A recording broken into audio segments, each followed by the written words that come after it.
Muy buenas tardes a todos y a todas. Es un gusto para nosotras y nosotros como Federación Nicaragüense de Educación Católica darles la bienvenida a esta serie de conferencias. Y para mí es un gusto también poderles presentar a Michael Parrales. Como ven en la diapositiva, él es el director de Inspire Education para América Latina y también es el representante de país de Mentora Progrentis en Nicaragua. Michael tiene un largo currículum en educación, en tecnología educativa. Ha estudiado en distintas universidades que no voy a mencionar en este momento, pero que lo pueden ver en los diversos currículums que aparecen en las redes.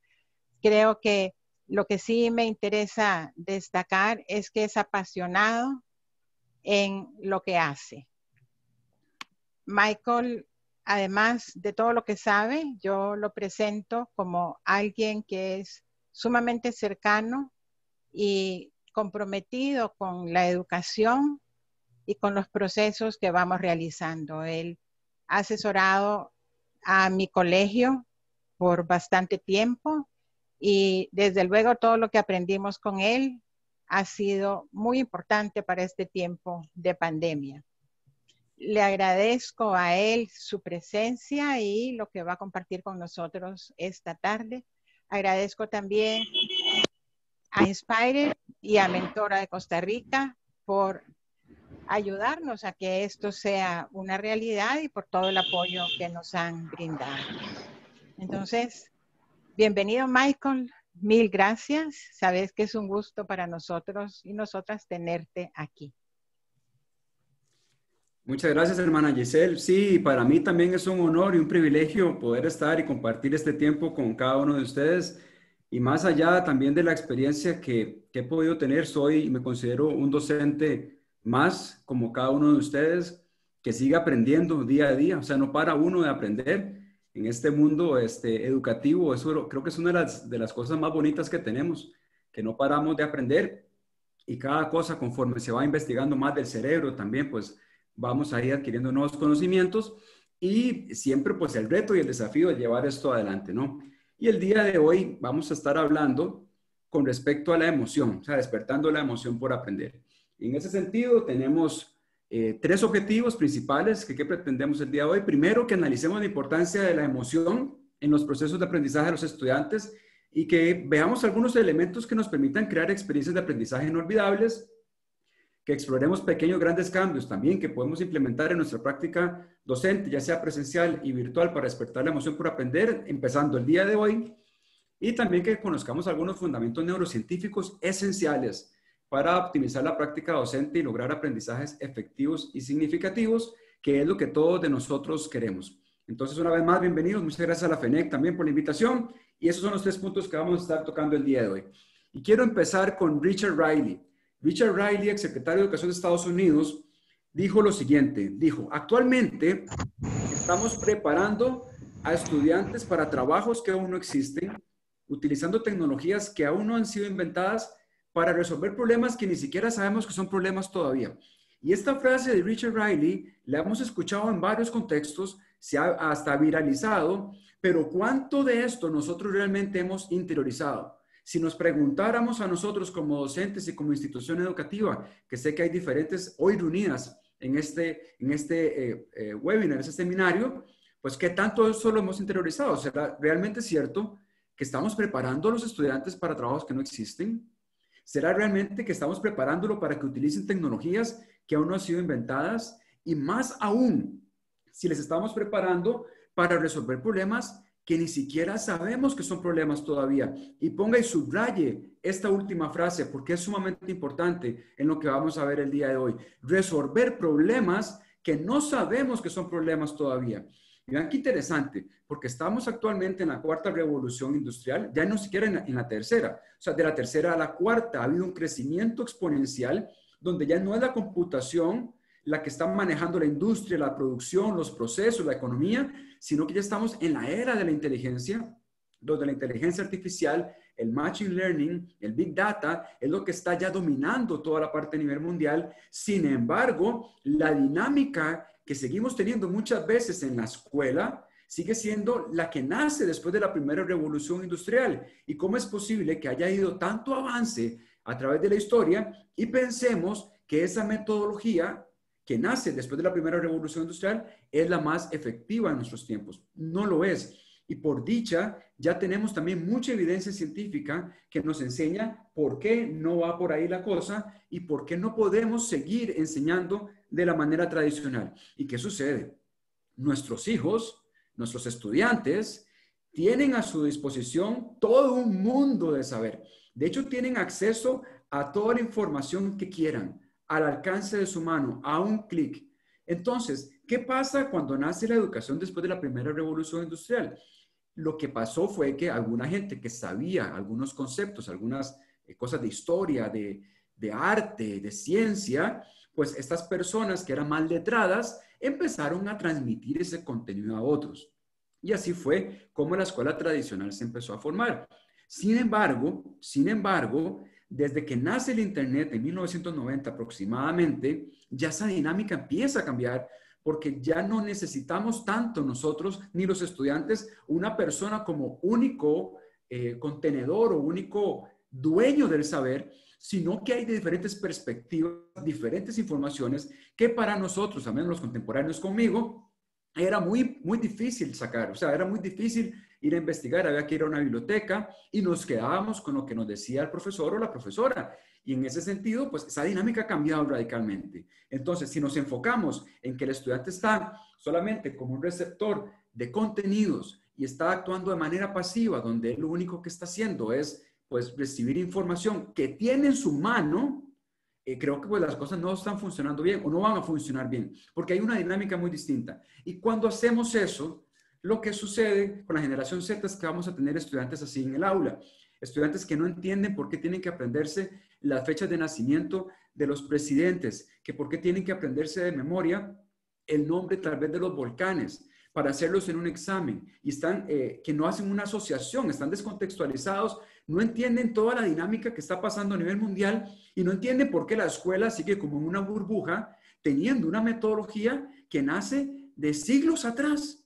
O sea, todo ha cambiado, todo ha evolucionado. Tenemos mucha también investigación y evidencia científica que nos muestra cómo el cerebro aprende, pero sin embargo seguimos arraigados ahí fuerte y no queremos soltar ese sistema tradicional porque quizás nos da miedo, porque quizás no queremos innovar. Pero si no hacemos eso, tenemos que entender que le estamos haciendo un daño enorme a los estudiantes. ¿Por qué? Porque las cosas que ellos van a aprender de memoria, para hacer exámenes solamente, eso va a quedar en la memoria a corto plazo del cerebro y el cerebro va a olvidar en un periodo de 2 o 3 meses.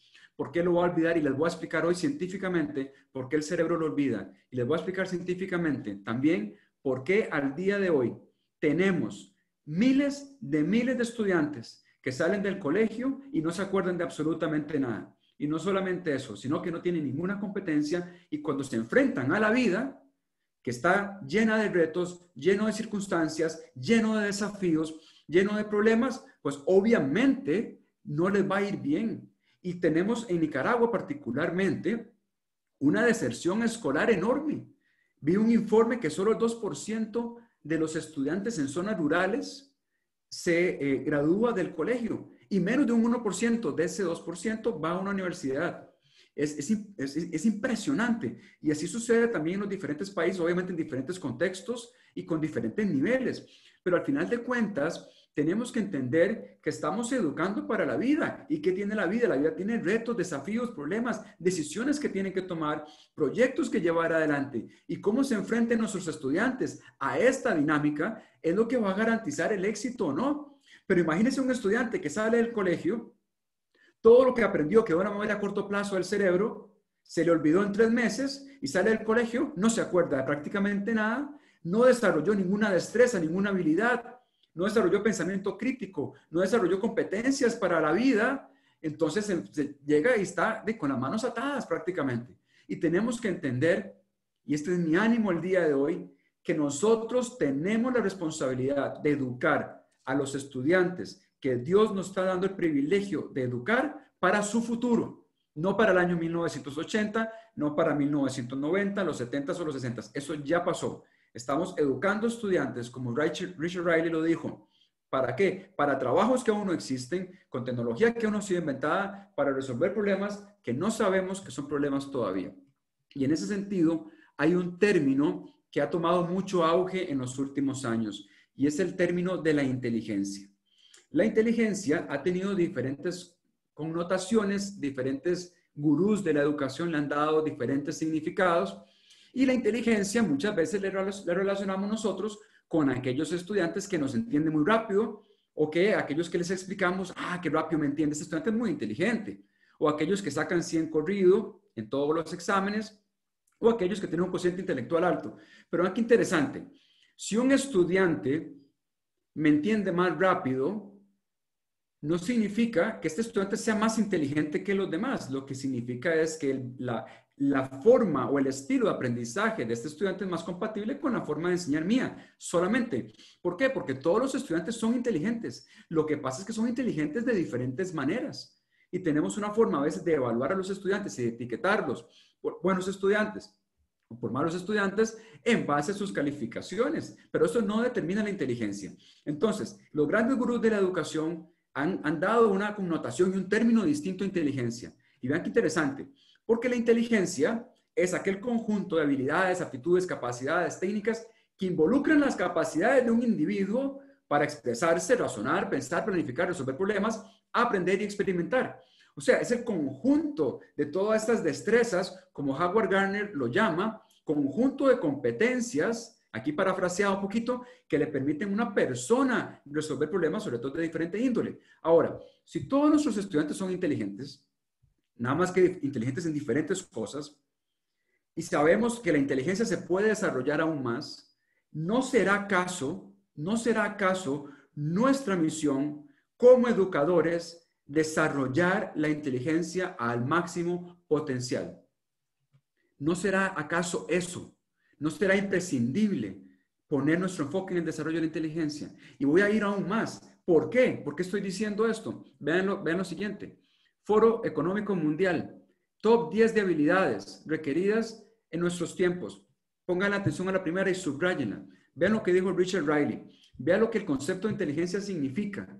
Vean lo que los estudiantes, la dinámica que estamos del mundo en una sociedad líquida, donde todo cambia, donde todo es flexible, donde todo tiene que adaptarse a las diferentes dinámicas que estamos viviendo, donde no es una sociedad concreta. O sea, estamos en la sociedad líquida y en esta sociedad líquida el estudiante tiene que ser capaz de adaptarse a las diferentes circunstancias que estén pasando, porque si no, no va a poder surgir. Y vean lo que el Foro Económico Mundial nos dice: resolución de problemas complejos. La número 1, 2015-2020, no ha cambiado. ¿Qué nos está diciendo el Foro Económico Mundial a nosotros como docentes? Mira, docente, mira, escuela, mira, colegio, necesitamos a nivel mundial que produzcas, que desarrolles estudiantes más inteligentes. O sea, estudiantes que tengan más capacidades, más técnicas, más habilidades, más competencias. ¿Para qué? Para resolver problemas complejos, porque no tenemos ni idea de lo que va a pasar más adelante. Y la pandemia que estamos pasando actualmente es un ejemplo de un problema. Pero como Richard Riley lo dice, para que resuelvan problemas que ni siquiera tenemos idea que van a ser problemas. Y vean ahí también en el top 10, pensamiento crítico, creatividad, gestión de personal, coordinación con otras personas, inteligencia emocional, considerar la inteligencia más importante en nuestros tiempos, toma de decisiones, orientación de servicios, negociación y flexibilidad cognitiva. O sea, todas estas, como docentes, es lo que tenemos que poner atención nosotros, no tanto en el currículo, no tanto en los libros de texto, no tanto en la memorización a corto plazo, no tanto en los exámenes, porque al final de cuentas, repito, y se los voy a demostrar hoy científicamente, eso queda en la memoria corta del cerebro y el estudiante olvida súper rápido. Entonces, no es efectivo. Vean más allá, el proyecto TC21S, donde se reúnen grandes empresas y dicen, bueno, vamos a definir las competencias del siglo XXI. O sea, un niño que quiere volar alto, un estudiante que quiere volar alto, que quiere alcanzar sus metas y cumplir sus sueños. Esto es lo que el mundo está pidiendo. Y vean qué interesante, porque piensa con maneras de pensar. Sabemos que el cerebro no piensa por defecto. Al cerebro hay que entrenarlo para pensar. El cerebro sí aprende por defecto, biológica y anatómicamente, pero no piensa por defecto. El cerebro hay que entrenarlo para pensar. Y vean qué maneras de pensar: autonomía, pensamiento crítico, pensamiento visual, computacional, toma de decisiones, resolución de problemas. Luego, maneras de trabajar, comunicación, trabajo colaborativo, maneras de vivir el mundo, toda la parte actitudinal, vida y profesión, responsabilidad personal social, ciudadanía local y global, y herramientas para trabajar abajo, uso de tecnología, alfabetización informacional y alfabetización digital. Ahora, cuando pensamos en toda esta serie de competencias, nosotros como docentes, por supuesto, debemos estar poniéndole mucha atención a esto, porque esto es educar para la vida. Esto es educar y preparar a los estudiantes para el 2030, para el 2040, para el 2050. Pero si seguimos pensando en los libros de texto, en los exámenes, en que solo el docente tiene la verdad, en que todo mecánico, todo de manera pasiva, le estamos haciendo un daño tremendo. Y en ese sentido, obviamente, puede ser y resultar muy, muy complejo, muy convulso. ¿Y cómo hagamos todas estas cosas? Bueno, vivimos en un mundo digital, un mundo tecnológico. Y cuando hablo de un mundo tecnológico, tenemos que pensar también qué herramientas y qué soluciones existen tecnológicas que nos pueden ayudar a llevar eso adelante.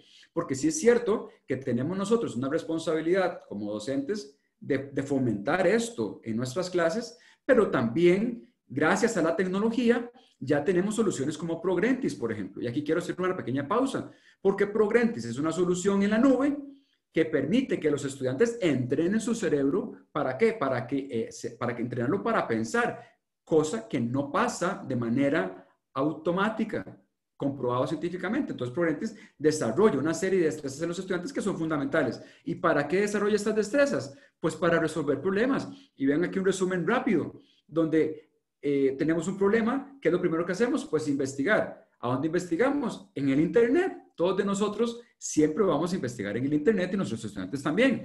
Y aquí se ocupan destrezas para encontrar información, detectar información falsa, validar fuentes.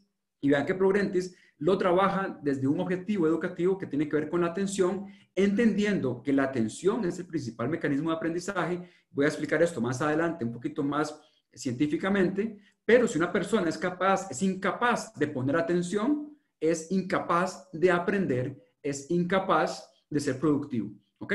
Progrentis trabaja la atención. Luego dice la comprensión, o sea, tenemos tanta información, nuestros estudiantes, tantos datos, pero si no comprendo lo que estoy leyendo, si no le puedo dar un sentido, un significado, estoy perdido. Y la comprensión 360, en Progrentis en particular, se trata de que el estudiante desarrolle destrezas para decodificar información, para que desarrolle comprensión no solamente literal, sino inferencial y crítica. Luego vienen las habilidades de pensamiento, razonamiento, análisis, síntesis, lógica, ¿ok?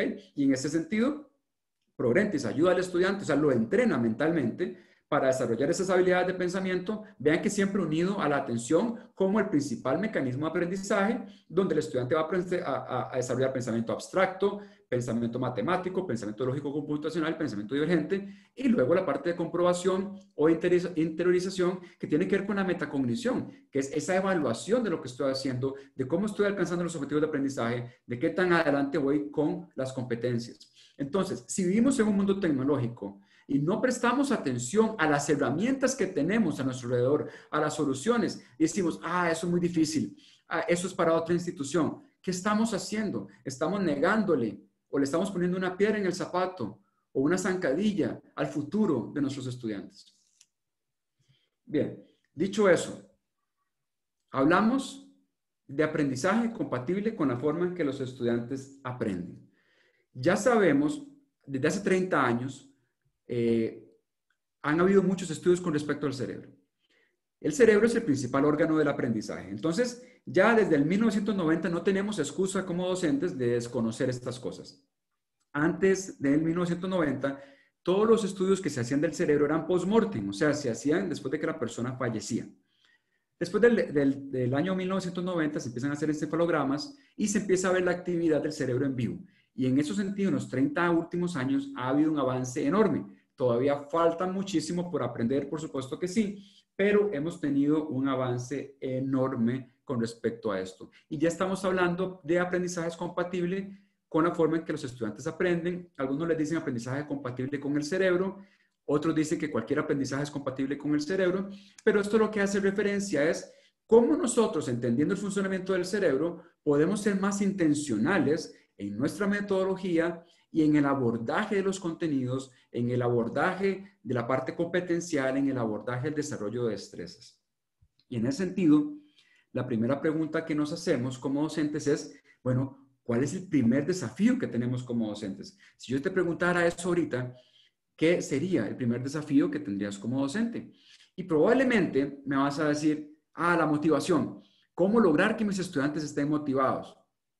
Quizás vas a decir, captar la atención, porque estamos en el aula y que fulanito, que pongan atención, y tratando ahí de una pelea y una lucha interna, porque nos capten la atención. Tal vez podrías decir, bueno, emocionar, ¿cómo hago para emocionar a mis alumnos? Porque, o sea, están aburridos, están que no logro. Quizás esas tres sean las que mencionarías como principal desafío que tenemos. Pero para lograr eso, antes tenemos que pensar en lo siguiente.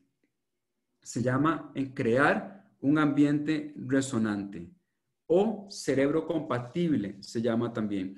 Y esto es un ambiente donde el estudiante se sienta libre de amenazas, se sienta seguro, se sienta parte de, se sienta respetado, amado.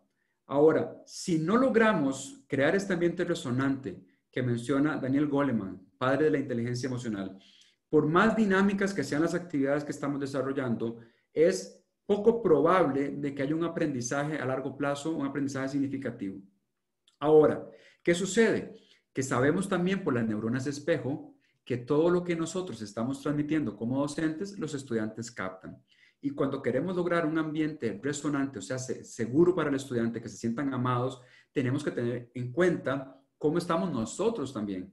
Porque si no estamos nosotros o estamos nosotros cargados, tal vez con mucho estrés malo, y estamos en una situación que estamos de ayuda, eso lo vamos a transmitir a los estudiantes.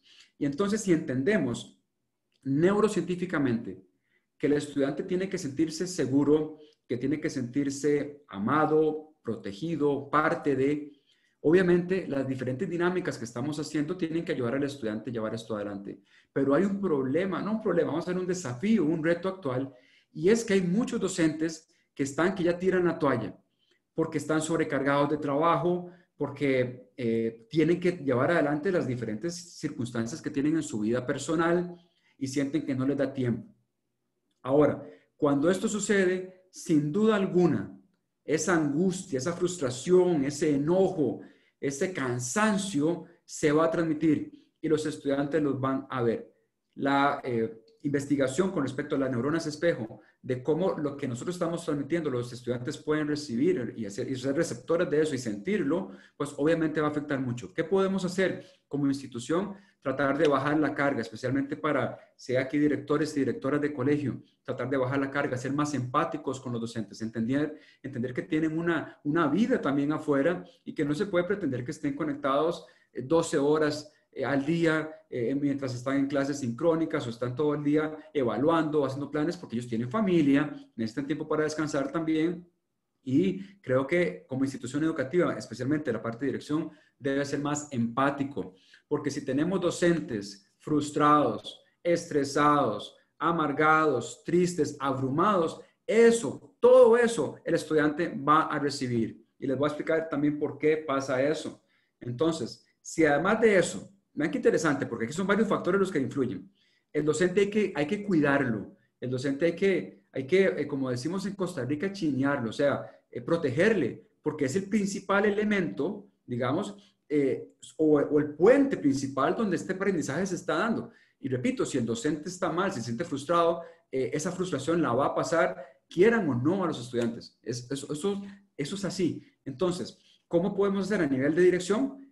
Pues siendo más empáticos, preguntando cómo están, quizás bajando un poquito la carga, dándole algunos otros espacios, porque es importantísimo que los docentes estén bien o sea, también en un ambiente resonante, ¿verdad? Para que no transmitan esto negativo a los estudiantes. Y son seres humanos también, somos seres humanos, y a mí me enoja mucho los papás que dicen que los docentes ahora tienen menos trabajo. Eso es una gran mentira, tienen más trabajo. Entonces, como tienen más trabajo, hay que ayudar más. Bien, el otro elemento que tenemos que tener en cuenta es lo que pasa en casa. O sea, en casa hay diferentes dinámicas y puede ser que los estudiantes estén tirando la toalla, que los papás ya están al borde y que la clase y demás. Entonces, nosotros también como docentes tenemos que entender que hay que ser más empáticos, no sabemos la situación en las casas, cada situación es diferente y pues ser empáticos y entender también que hay una situación que está pasando en casa que puede traer frustración y que esa frustración puede provocar que el cerebro entre en un estado paralizante, una experiencia paralizante, como lo llama Howard Gardner, donde entra en modo vida y ya no quiere aprender nada. Y en ese sentido, la pregunta es la siguiente. ¿Qué ocurre cuando el cerebro percibe una amenaza? Y vea, aquí es súper, súper interesante. La amenaza puede ser una amenaza real o una amenaza ficticia, ¿de acuerdo? Lo que sucede es que el tálamo es el área cerebral que recibe la información de los órganos sensoriales, menos el olfato, ¿ok? Y es el encargado de enviar la información, a transmitir la información a otras partes del cerebro. Y entonces, cuando el tálamo recibe la información, lo que hace es que la envía directamente a la amígdala, eso es en cuestión de milisegundos, y la amígdala lo que hace es cotejar esa información que está recibiendo con algo de experiencia. O sea, la amígdala es el centro de memoria emocional. O sea, todo lo que ha pasado a nivel emocional se maneja en la amígdala y la amígdala va a responder acorde a lo que esté sucediendo. Entonces, imagínese un estudiante que está en una situación de una enseñanza, digamos, está conectado de manera sincrónica, percibe que el profesor o la maestra está en una situación de estrés, en una situación de enojo, de frustración. Lo que pasa, eso pasa al tálamo, el tálamo envía esa información directamente a la amígdala como el receptor de la memoria emocional y la amígdala envía la información para actuar de acorde a lo que está sucediendo. Esto es sumamente potente. Y vean que cuando hablamos de emociones, las emociones son muy fuertes y cuando hablamos de emociones tenemos que pensar en estas cosas, porque ¿qué causa una amenaza? Algo que el cerebro perciba como una amenaza, y puede ser una amenaza real o puede ser una amenaza ficticia, para el cerebro es completamente indiferente, ¿ok? Entonces, ¿qué sucede? Pues que trae miedo, trae frustración, trae una sensación de no querer seguir, y muchas veces tenemos estudiantes en la clase que están así, que no quieren prestar atención, que no están motivados, que están aburridos. Lo que pasa es que tantas cosas que sucedieron, el cerebro simplemente entendió eso como una experiencia paralizante y lo que hace es paralizar el cerebro. Lo pone en modo stand-by. O sea, en un modo que ya no quiero saber nada más, no quiero aprender nada más. Y yo no sé si ustedes han visto o si esto es similar para ustedes, pero he visto centenares, bueno, no centenares, pero varios estudiantes, bastantes estudiantes, sí, de sexto grado, estar en una situación así, donde ya no quieren seguir estudiando, y estudiantes que iban bien, o sea, que iban bien, que ya no quieren estudiar, que ya no quieren conectarse. ¿Por qué? Porque esto pasa, repito, a nivel emocional. Y entonces tenemos que entender que cómo nosotros nos comportemos como docentes, cómo logremos ser empáticos con ellos, cómo logremos contextualizar, cómo podemos conectar con ellos, es sumamente importante. Porque si no lo hacemos y no logramos crear un ambiente resonante, cualquier otro esfuerzo que hagamos se va a venir abajo.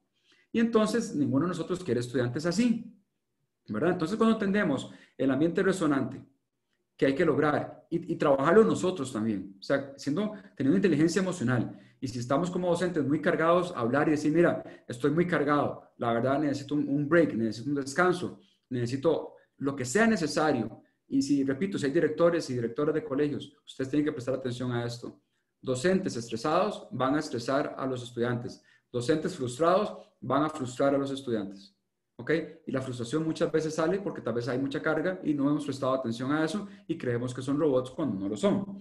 Ahora, cuando hemos entendido todo este tema que viene de fondo, pues obviamente hay tres elementos que causan una desmotivación en los estudiantes también, como la falta de contexto, la segunda ley de la neurociencia es la ley de la supervivencia. O sea, si el cerebro no entiende por qué está aprendiendo algo, por qué tiene que aprender algo o cómo aprender esto me va a ayudar en el futuro, no lo aprende porque no es importante. Y repito, ¿cuánto es importante realmente en lo que estamos enseñando actualmente en los colegios y en las escuelas? ¿Cuánto de ese contenido el niño puede decir, ¿para qué me sirve esto? O sea, ¿cómo yo voy a utilizar esto en el futuro?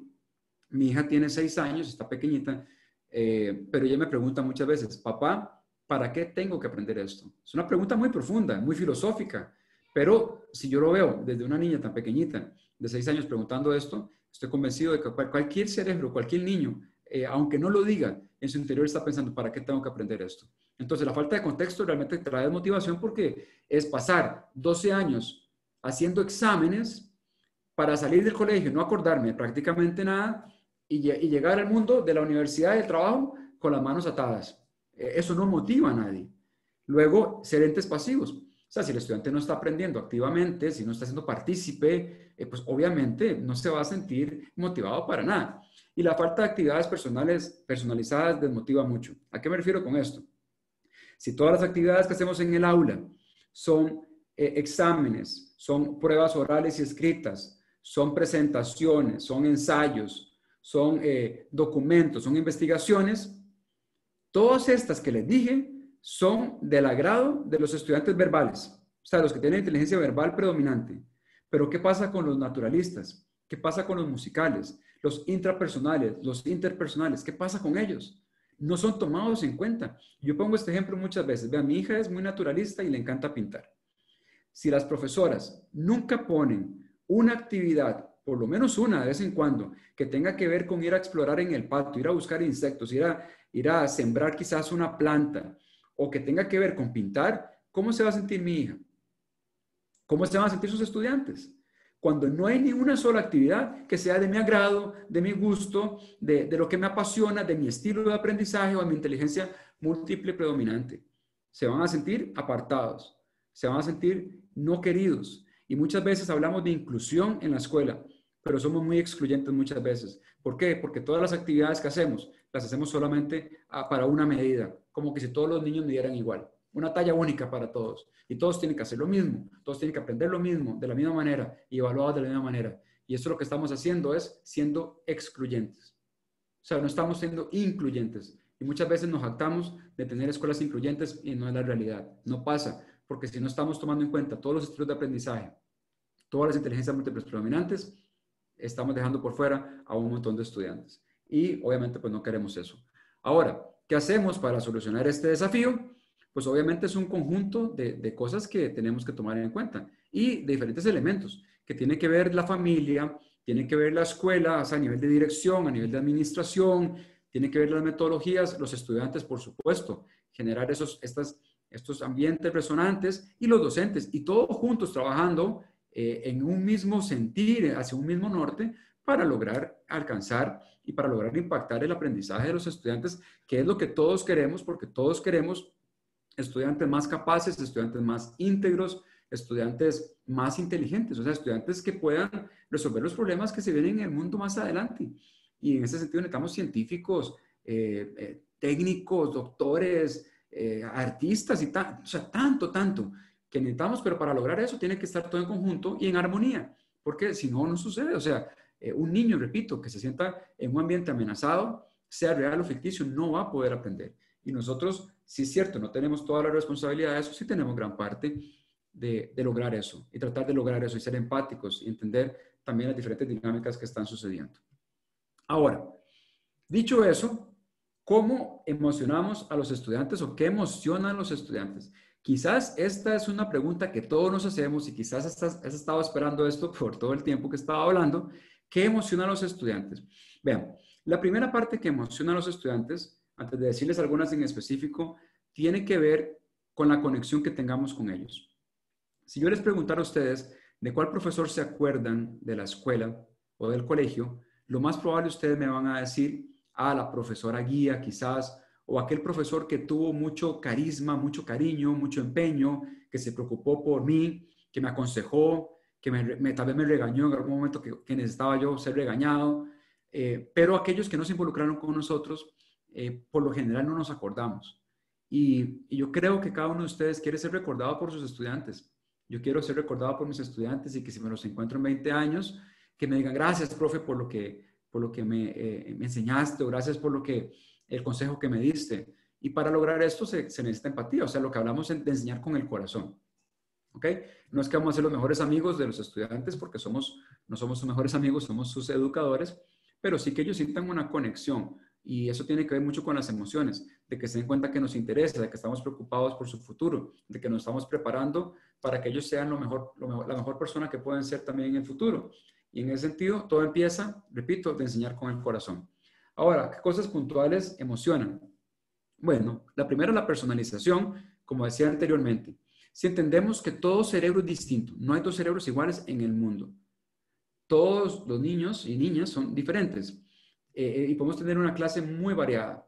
Cuando hablamos de personalización es generar diferentes actividades para todos los estilos de aprendizaje, para todos los tipos de aprendizaje, para todos los gustos, para que todos se sientan incluidos, para que se sientan parte de, para que se sientan amados, respetados y que tienen una voz y un voto.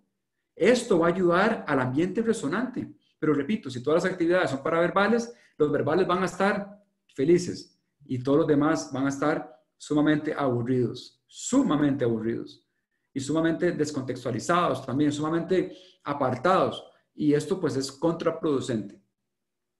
Lo siguiente, la competencia individual. Vean qué interesante esto.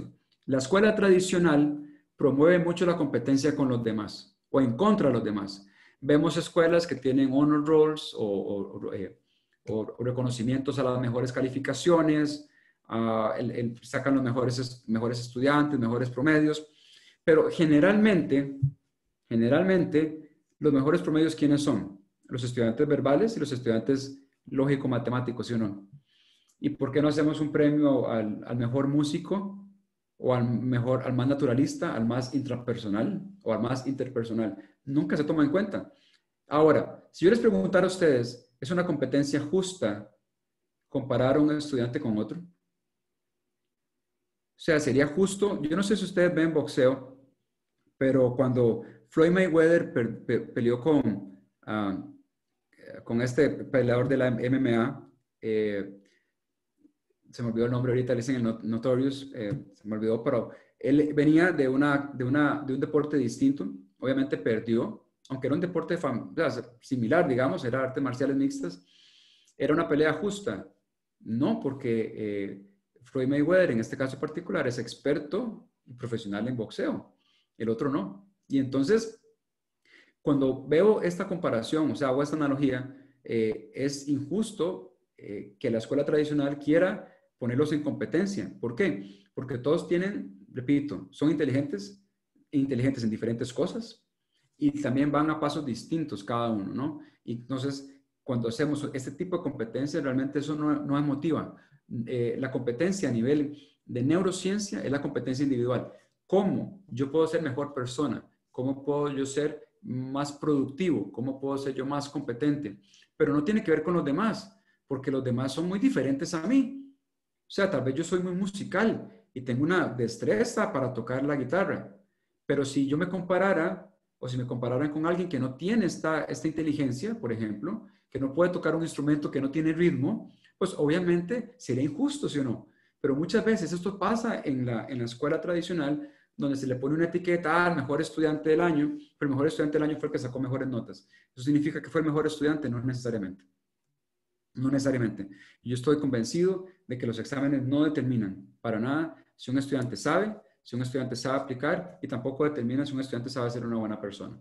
Entonces, cuando hablamos de competencia individual, que es lo que la neurociencia y la neurodidáctica promueve, es otro tema diferente. ¿Por qué? Porque motivamos al estudiante a que sea lo mejor que puede ser, a que sea la mejor persona que puede ser, que pueda ser la mejor persona para que dé eso a su familia, a la comunidad y al país. Y no pensando tanto en los demás, porque repito, todos son distintos.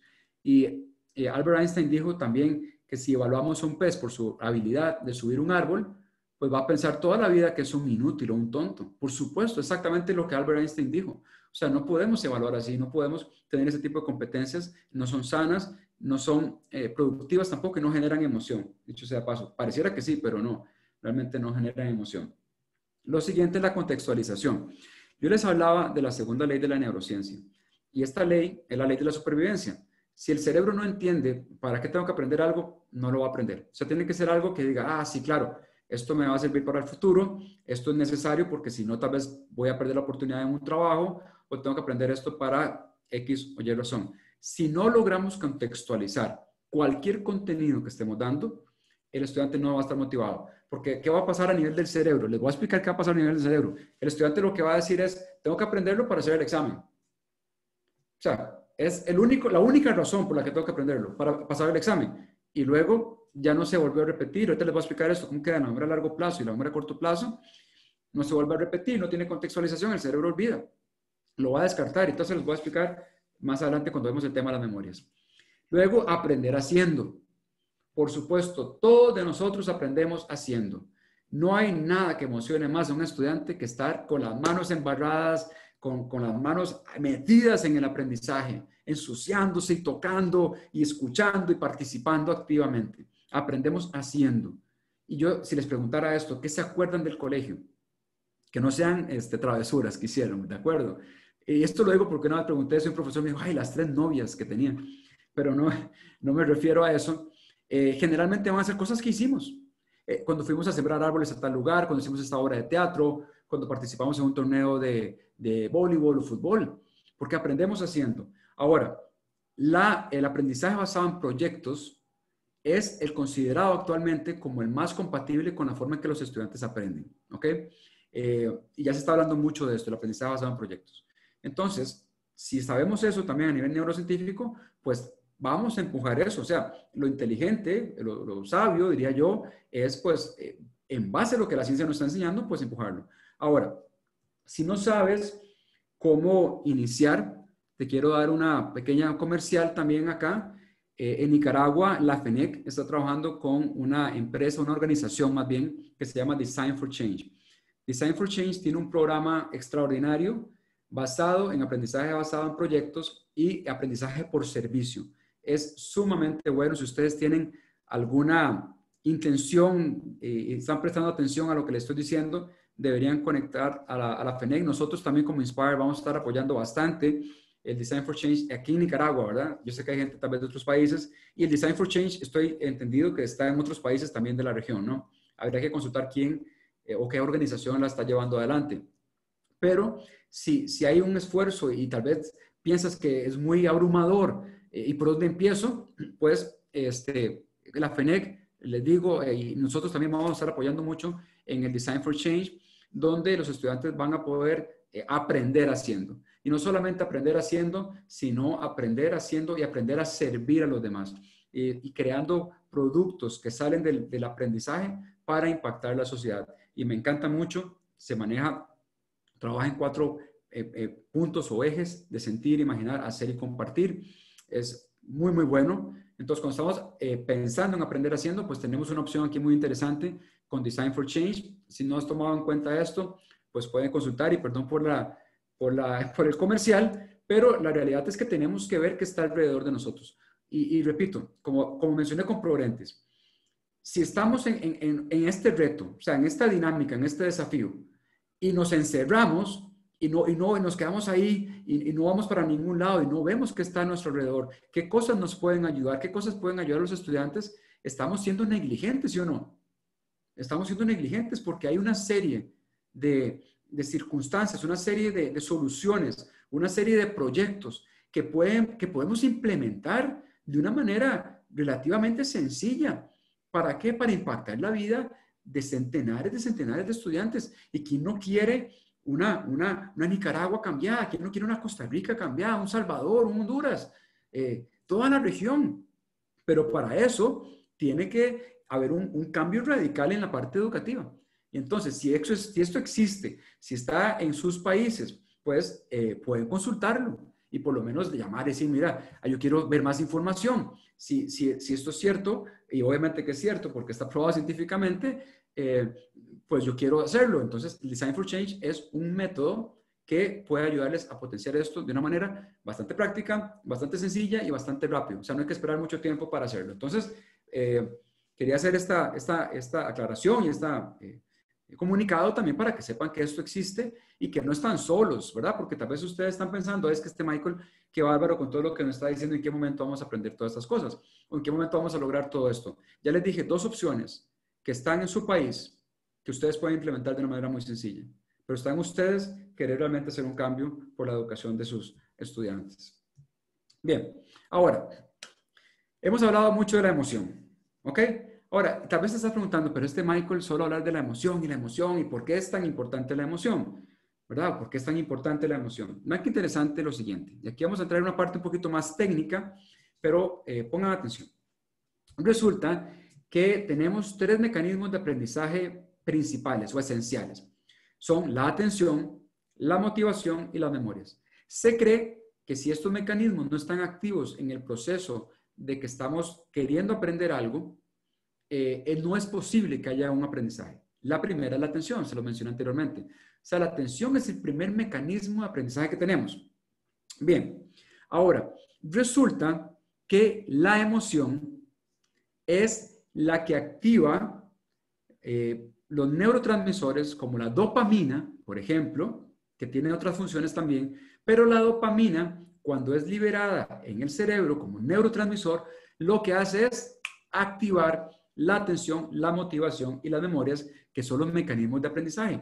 Por eso hoy podemos decir con toda propiedad que sin emoción no hay aprendizaje. ¿Por qué? Porque si no hay emoción, no se activa, no se libera dopamina en el cerebro, y la dopamina, si no se activa, pues no va a activar la atención, la motivación y las memorias, mecanismos esenciales en el aprendizaje. Bien, ahora, cuando hablamos de la atención como primer mecanismo de aprendizaje, sabemos que la generación Z presta atención 8 segundos y que para nosotros mejorar la atención tenemos o tendríamos que hacer diferentes técnicas, diferentes dinámicas para lograr desarrollarla, y es un poco complejo. El mindfulness, por ejemplo, es una de estas técnicas que se podrían utilizar, pero vean qué interesante, porque si la generación Z presta atención 8 segundos y vean un estudiante la cantidad de estímulos que tiene actualmente, imagínense en línea, que el perro no para de ladrar, que Wi-Fi no funciona, que tengo tarea, que natación, que vuelo a comida, que quiero jugar, y nosotros queremos llegar con una actividad y mandar una flecha ahí entre tanta competencia y ganar. Eso no es sencillo. Y tenemos que ser muy perspicaces nosotros, pero también podemos utilizar la ciencia para lograr impactar. Vean qué interesante, esta es la curva de atención de Gibbs. La curva de atención de Gibbs nos pone un panorama de los periodos atencionales de los estudiantes. Vean que los primeros 5 minutos son los periodos más importantes. Estos 5 minutos, especialmente, bueno, de hecho en la enseñanza presencial o en línea, no pueden ser desperdiciados para tomar asistencia, por ejemplo, o para estar dando comunicados que no tienen sentido. Estos minutos son esenciales para lograr llegar y llegar a la memoria perceptual, que les voy a explicar rápidamente ahorita, y mandar el desafío. Ya les voy a explicar también esto, o lo que vamos a hacer, porque son los minutos más importantes. Pero si empezamos a pasar lista, empezamos a hacer cosas que no tienen sentido, que no requieren mucha atención, cuando queremos que nos ponga atención, la curva de atención se baja radicalmente y ya perdimos a los estudiantes. Así que los primeros 5 minutos son esenciales. Repito, no son minutos para estar tomando lista, por ejemplo, o pasando asistencia. Bien, en ese sentido, también repito, una vez más, la atención se puede trabajar.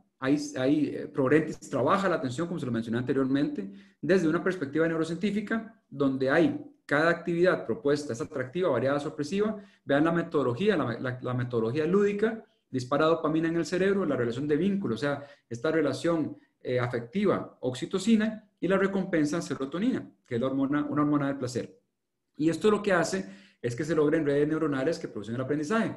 ProGrentis en lo particular trabaja 4 tipos de atención: la sostenida, la dividida, la alternada y la selectiva. Entonces, cuando estamos pensando en la atención, y que es complicado si quisiéramos llevarla, digamos, a nivel macro, a nivel educativo, pues, de nuevo, ¿qué hay en el mercado? ¿Qué hay tecnológico? ¿Qué hay que podemos implementar que me va a ayudar a esto? Si la atención es el primer mecanismo de aprendizaje que tenemos, dígame usted si no tiene sentido por lo menos revisar qué hace ProGrentis y cómo ProGrentis desarrolla la atención. Creo que tiene todo el sentido, ¿no? Pero nosotros, también repito, como docentes, tenemos que trabajar en esto. ¿Ok?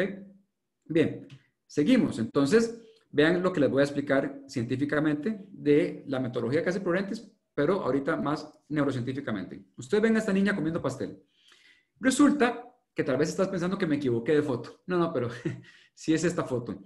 Resulta que cuando uno está antojado de algo, yo no sé, imagínate tu comida favorita ahorita, tal vez si te gusta un cafecito ahorita, mira, ya casi son las 4:30, vamos a ir corriendo un poquito.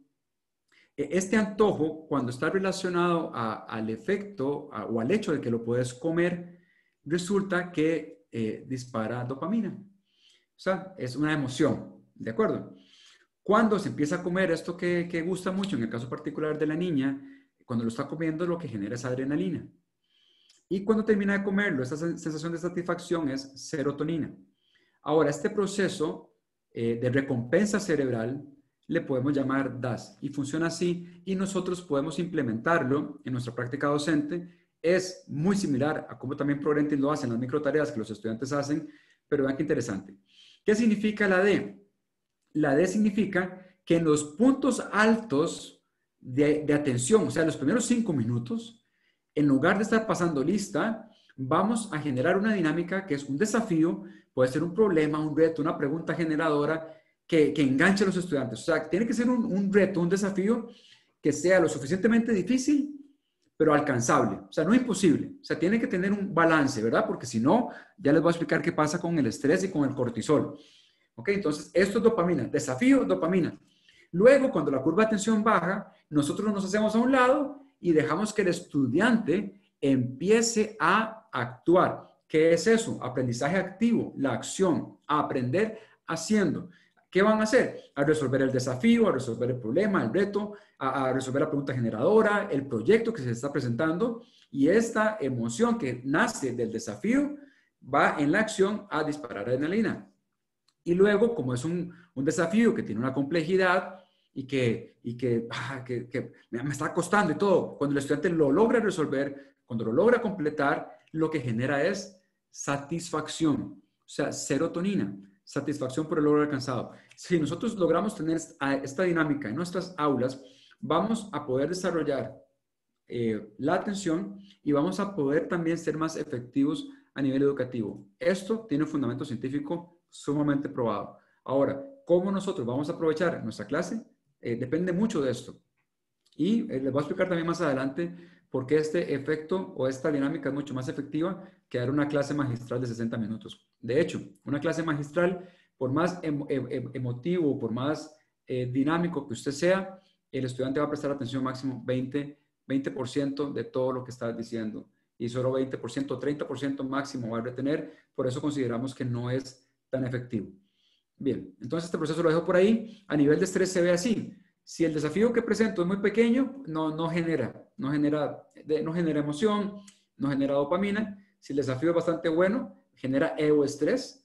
Yo no sé si ustedes saben, pero el estrés no tiene una connotación negativa ni positiva, sino que en este caso particular, cuando es un buen desafío, genera estrés, que es los niveles de cortisol como hormona del estrés suficientemente buenos para generar atención, para generar mejor rendimiento. Y si es un evento o una situación muy alta, pues un distrés.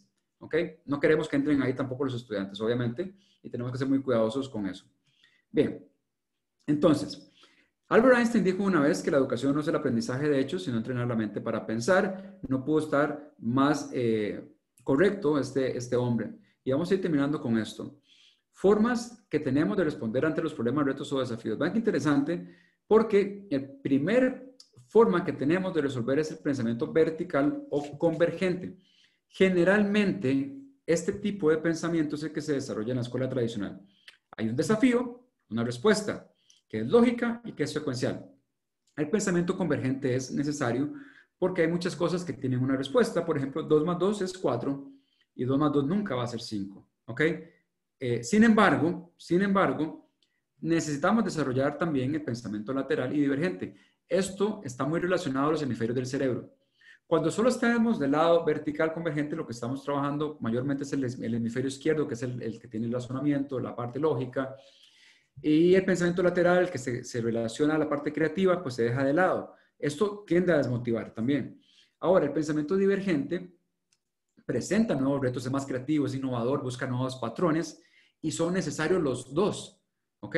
Entonces, cuando la escuela tradicional, repito, se queda muchas veces en el convergente solamente y esto tiende a desmotivar porque hay estudiantes también que son muy creativos y que quieren explorar o sea, y incrementar su creatividad. Sirken Robinson, que en paz descanse, dijo que el sistema educativo actual, el sistema tradicional, mata la creatividad. Y por supuesto que la mata, porque todos son iguales y todo es pensamiento convergente y no el divergente. Pero el divergente muchas veces da miedo. O sea, muchas veces al docente le da miedo que el estudiante piense diferente, pero no debería dar miedo. De hecho, deberíamos promoverlo.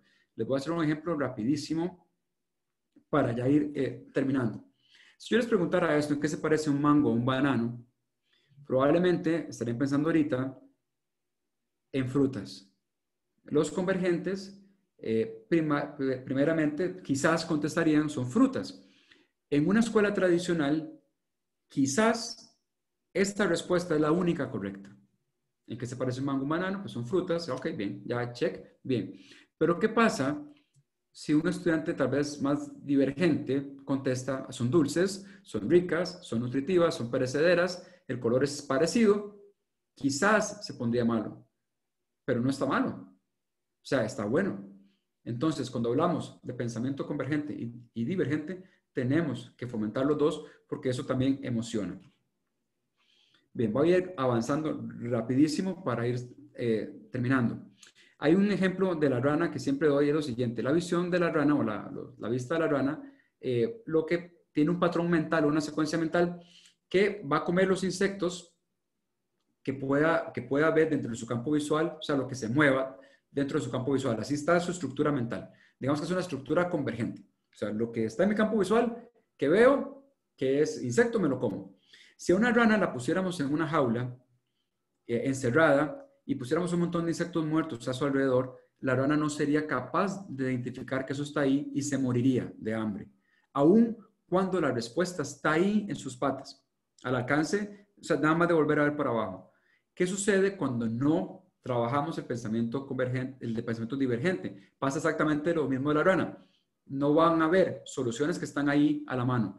¿Cómo vemos esto? Tantas personas que, por ejemplo, les cambió la interfaz gráfica de Facebook y se perdieron. Cambió algo en el sistema que estaban usando y ya no lo pueden usar. Tienen que volver a ser capacitados porque se pusieron una estructura mental, una secuencia, un patrón mental que si me sacan algo diferente ya me quedé. Entonces, no queremos estudiantes que tengan la visión de la rana, sino que sean estudiantes que puedan encontrar diferentes soluciones que quizás muchas de ellas, si piensan de manera creativa e imaginativa, los van a tener al alcance de sus manos. Bien, Albert Einstein también dijo que locura es hacer lo mismo una y otra vez esperando obtener resultados diferentes. Por supuesto que sí. Ahora, vean lo siguiente, vamos a ir terminando ya rápidamente con esto. Hay una estructura de memorias, hay 3 tipos o 4 tipos de memorias aproximadamente, o sea, de las diferentes taxonomías, al menos estas son las más, digamos, consensuadas. La memoria perceptual dura de 6 a 10 segundos. La memoria perceptual es la que decide qué pasa a un proceso cognitivo de orden superior, o sea, qué pasa a un nivel mayor. Luego está la memoria a corto plazo o memoria de trabajo. Algunos la llaman igual, algunos las separan. Los que la separan por las funciones. La memoria de trabajo tiene un sistema funcional limitado, pero y la capacidad también es limitada, por eso algunos la llaman igual.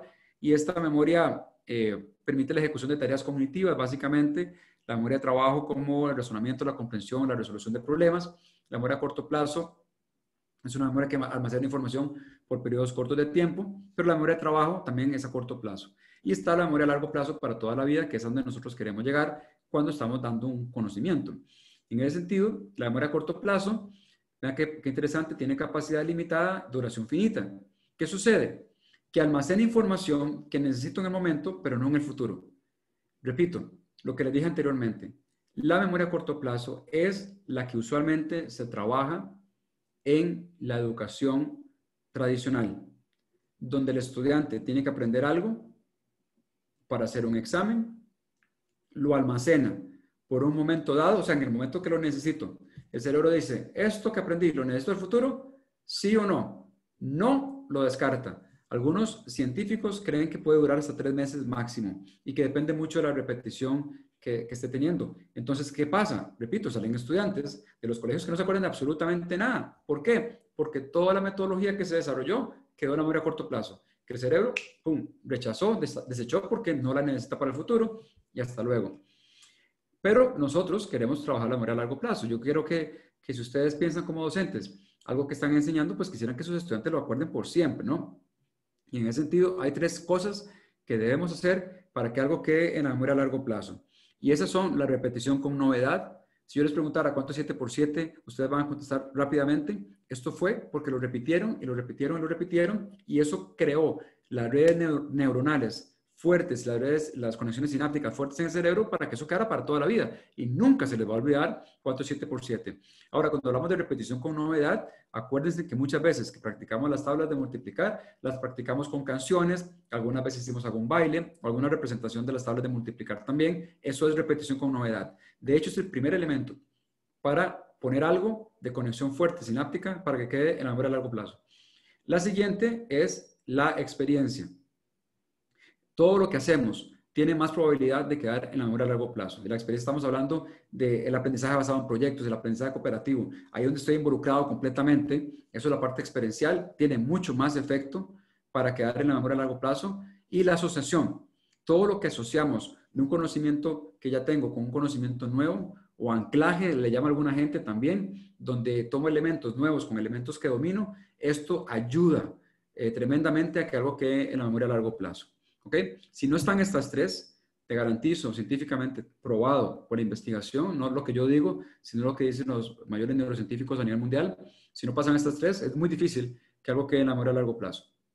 Ahora, nada que interesante, ya para concluir, resulta que hay unos niveles de aprendizaje. Vean que al lado izquierdo, cuando el receptor es pasivo, aprende en porcentaje 5% de lo que escucha, 10% de lo que lee. O sea, una persona va a aprender o va a aprender mejor de lo que lee, de lo que escucha. 20% de lo que escucha observa, 30% de lo que demuestra, lo que se le demuestra, y 50% cuando escucha, observa, debate y expresa. Pero vean al lado derecho. Cuando él es una persona activa, o sea, el estudiante es activo, que está practicando, debatiendo, está haciendo proyectos, está enseñándole a otros, está participando activamente en su proceso, hay un alcance hasta un 90% de efectividad. Ahora, muchos de los contenidos que nosotros vamos a dar van a estar del lado izquierdo, por supuesto que sí, pero siempre, siempre, siempre tenemos que llevarlos al lado derecho como receptores activos. Bien, y todo esto logra crear el ambiente resonante que todos queremos para nuestros estudiantes porque queremos que ellos sean potenciados a lo máximo y que sean exitosos en el futuro. Y también queremos ser esos profesores que creamos experiencias de aprendizaje inolvidables para ellos, que impactamos de manera radical su educación, su futuro, que estamos preocupados por ellos y que queremos lo mejor para cada uno de ellos. Y yo sé que todos merecen tener ese tipo de educación y nosotros somos responsables y tenemos el privilegio también de llevarlo adelante. Espero que el día de hoy hayan podido tomar nota de algunas cosas que puedan también aplicar algunos de estos conceptos a su práctica docente y que seamos esos profesores que creamos experiencias de aprendizaje inolvidables y que formamos un país como Nicaragua, Costa Rica, Salvador, Honduras, Guatemala, Dominicana y todos los que están a nuestro alrededor para que sean países mejores. Y para lograr eso tenemos nosotros que educar a nuestros estudiantes de la mejor manera, pensando en la parte conceptual, procedimental y sumamente importante la parte actitudinal también. Para terminar, muchas gracias. Les recuerdo 2 charlas que siguen también de la FENEC. El viernes 2 de octubre trabajaríamos la evaluación genuina desde una perspectiva, repito, de ambiente resonante. Se van a asombrar bastante. Les invito para que nos acompañen el viernes 2 de octubre en la charla de evaluación genuina. Pueden buscar la información en redes sociales, también en la página de FENEC con Grupo Mentora. Y el próximo viernes también vamos a estar con clase invertida, un tema bastante importante, muy interesante también, viernes 9 de octubre, clase invertida, los espero. Y bueno, pues muchas gracias por estar con nosotros el día de hoy. Bueno, quiero agradecerle a Michael su compartir con nosotros esta tarde. También gracias a ustedes por su participación, pero quisiera resaltar algunas de las cosas que ha dicho Michael que me parecen fundamentales, ¿no? A mí me has dejado inquieta con eso del ambiente resonante y seguro que a mucha gente también, ¿no? Me parece fundamental la llamada que has hecho a los directores con relación al estrés y a la frustración de los docentes, sobre todo en este tiempo en que para ellos ha supuesto muchísimo trabajo poder responder a las exigencias de la educación en línea. Creo que ha sido súper importante la invitación que nos has hecho de alguna manera a salir de la caja de la inteligencia lógico-matemática, y verbal. Y eso del cerebro amenazado me pareció así, hasta pensé, podríamos hacer un hashtag, cerebro no amenazado, ¿no? porque es algo que realmente tenemos que cuidar en nuestras realidades educativas. Así que Michael, una vez más, muchísimas gracias, y a todas las personas que han participado también muchas gracias, a Mentora y a Inspired por el apoyo, a FENEC, que lo notamos, ¿no? Y pues los esperamos el próximo viernes y también el viernes 9 con las siguientes charlas. Un poquito de, las dos son interesantes, pero fíjense, como estamos planeando regresar a clases y sabemos que va a tener que ser con un modelo híbrido, por eso escogimos el tema de la clase invertida, porque es algo que nos puede ayudar en el regreso a clases. Entonces, inviten a sus directores, inviten a sus acompañantes pedagógicos o jefes de departamento, o como se llamen, y pues aquí los esperamos. Muchísimas gracias a todos. Con mucho gusto, muchas gracias. Un abrazo, que estén muy bien. Gracias, hermana Giselle, y gracias a la FENEC también. Gracias a Ana María y a Mentora y a Inspire. Nos vemos el viernes.